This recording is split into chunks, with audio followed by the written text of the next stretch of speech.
Hey guys, John here from Bring the SEO.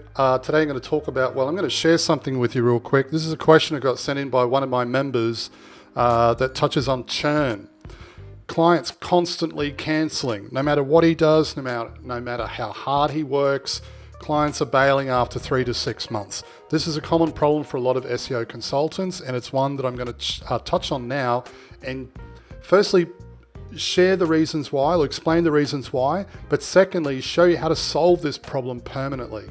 Now, I'll start by reading the question that he sent me. John, I've hired a team of virtual assistants. I currently have 3 on the team. We're following strict guidelines. We've got a checklist in place for everything. We're implementing high-end technical SEO to the best of our abilities. We're sending detailed reports to clients, and no matter what we do, clients continue to cancel. What advice would you give me? Great question. Thanks for sending it in. I'm going to start by touching on the first thing, obviously, and maybe giving some context here, because I actually asked this member to send me information about, firstly, who the client is that he's currently working with. Secondly, how much he's charging. Thirdly, I wanted to see his reports. What are you sending clients in your reports? And also ask the question, what's an average lead or sale worth to the client? All of this information is key. Okay, so let's start with the first one, who he's actually serving. In this case, it was a wellness clinic. Wellness clinics, okay, fine, they need customers, they're interested in SEO, but there's a problem. This is a positioning problem. The problem is that for each of the customers, the customers for a wellness clinic, the average order value, that sale or lead value, is typically very low. Someone comes in, they get a facial, maybe they get some varicose veins removed from their nose, maybe that's skin therapy, light treatment, whatever it might be. Sometimes those sessions are like $40, $50 a pop. If you're charging, or at least wanting to try and charge premium rates, and in this case he's charging $1,000 a month, which for many of us is considered low end, that's going to be a lot of money for a business that charges, that sees maybe $40 or $50 per customer transaction. Okay, this is where, in order to solve the problem around retention and churn and being able to provide charge premium rates and ensure that clients don't get stressed, because this is ultimately what it comes down to. The client's sitting there, $1,000 a month. This is so much money. A customer for us is only worth $40, $50. Of course they're going to cancel after a few months, especially if you're making the mistakes, which I'm going to touch on next. Now, what's the mistake? The reports. In this case, I asked this particular member, I said, show me the reports that you're sending to the client. Now, obviously, I can't show you his reports out of, it's private, of course. I can't show you the reports, but I can tell you there were like 7 pages of pie charts, graphs, squiggly lines, numbers, keywords, all of this technical information that some of it I didn't even understand. I was like, why is this even here? On-click events and all sorts of nonsense. You have to remember that clients aren't paying you to do SEO. They're paying you for the desired outcome. And this is a huge mistake that a lot of SEO consultants make in that they're selling the service, not the outcome. Clients aren't paying you to do SEO. They're paying you to help them grow the business. They want you to help them grow the business. It's really that simple. All clients care about, they don't care about technical SEO. They don't want to see these confusing reports because most of them don't understand it. All they care about is getting customers, making sales, and generating revenue. Now I'm going to share something with you on my drawing tablet to help you understand how you separate the technical stuff that's important for us as SEO consultants, because without it, we can't get the desired results, right? And this is maybe what some of you are thinking right now. Well, hang on a minute, John. We can't get the desired outcome unless we do this technical stuff. Of course, but there needs to be a separation between those two conversations. Otherwise, you end up in a situation where clients are looking at technical stuff, feeling overwhelmed and thinking, oh, we don't understand this. We don't even know if it's working. Let's just cancel. So let's jump onto my computer real quick and I'll show you what I mean. Okay, so what can we do to prevent churn? We want clients to stick around long term. We don't want them canceling after 2 or 3 months. A lot of this comes down to pre-qualifying before you even start working together, but that's a conversation for another time. But what I will say, and this is what I observed in this case, is that there was no separation between technical, between his team and the client. Now, what do I mean by that? Okay, so I'm going to draw this out to help you understand what this looks like visually. So in order to keep it simple, let's start over here. Okay, this is our SEO team. Okay, we've got our members on the team. They're all doing technical SEO, content, links, all of that good stuff, right? Now, I'm going to draw a line down the middle here for clear separation. So this is your SEO team. On this side, now this is considered, I would consider this internal, right? Everything that we do within an SEO agency, all of the technical stuff that we geek out about and love, right? These are all conversations and stuff that we need to focus on internally, right?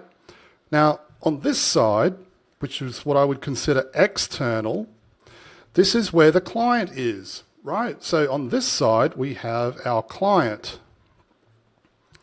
Now, if you think about it, the type of work that we do and the documents and checklists and spreadsheets and everything else that we look at on this side are very technical in nature, right? We might use Google Sheets and the team are all working hard, performing tasks, checking redirects, creating content, monitoring links, mapping out anchors and all that good stuff, right? They're all focusing on these checklists in here, right? That's fine. The problem is that oftentimes the tech stuff that we're focused on here, and this is our client just for clarity, the technical stuff that we're focusing on here often makes it into the reports that we send clients, right? So, and I'm sure many of you are doing this right now. You've got pie charts and you've got graphs and you've got squiggly lines. And it's all just technical. It's all focused completely on technical information. Now, when the client sees this, the client's like, huh? What? We don't understand any of this. And this is exactly what happens, and this is the problem. There's no separation between internal and external. Clients are seeing all of this information, and again, they're saying, we don't understand this. I'm guessing maybe this is important, maybe it isn't. But after several months of this, they're going to say, the phone's not ringing, none of this makes any sense, we don't understand it, cancel, right? So how do we fix this? The answer to this is very, very simple, okay? Instead of, we still do this technical stuff, right? The technical stuff is still important. This stuff here is still important. We need to do all of that stuff in order to get the desired outcome. But in order to keep the client happy, right, and to keep them locked in, or not locked in, but to keep them hanging around so each month they rock up and go, wow, this is incredible, we need to focus on the metrics that actually matter. In other words, instead of rankings and keywords and impressions and click-through rates and all of that other nonsense, we need to focus on revenue, okay? Revenue, revenue, revenue. I've been saying this for many years now, right? Revenue, not rankings. So in our reports, our client reports, we need to focus, okay, well, how many phone calls did we get? Okay, we got 300 phone calls. Brilliant. How many emails did we get? Oh, we got 160 emails. And what do we get? Total customer inquiries. Let's just say we're going to stick with the wellness clinic. We had, out of that 460, we had 218 client bookings. That's brilliant. Okay, and these are the conversations that clients get excited about. Okay, they don't care about how many links you built and how many times you put the keywords in the meta title. So out of that, brilliant. We made, I don't know, let's say $21,430. Perfect. The client's going to be looking at that and saying, brilliant, this is excellent. I'll see you. Here's the invoice. We've already paid it. I'll see you next month. You've just solved the retention problem. Okay? This is what you need to do, right? And the discussions, this is you as a happy CEO, right, happy CEO of XYZ Digital, right? When you're having a conversation with the client, you're not talking about technical stuff, okay? But you are having those conversations with your team internally, Okay, you think about it when you go and get your car serviced. You know, the head mechanic or the workshop foreman or whoever it is, they're having those deep, real deep technical conversations with the mechanics around, you know, the intricacies of internal combustion engines and suspension and brakes and everything else, but they're not having those types of conversations with the customer. All the customer cares about is, hey, I'm not going to get stuck on the side of the road. I know my car's been serviced. Yeah, okay, I'll have a quick look through this stuff on the invoice. Who cares? I just want to get in it, know that I'm not going to break down on the side of the road. So instead of selling the service, instead of selling and focusing on the service, focus on the outcome. Do this. Okay, have these conversations with your clients and they'll happily stick around for years on end. This is exactly how I had, you know, clients paying $5,000 a month who would stick around for, you know, 4 or 5 years at a time. All right, hope you found this useful. Be sure to like, comment and subscribe, and I will see you in the next one. Cheers.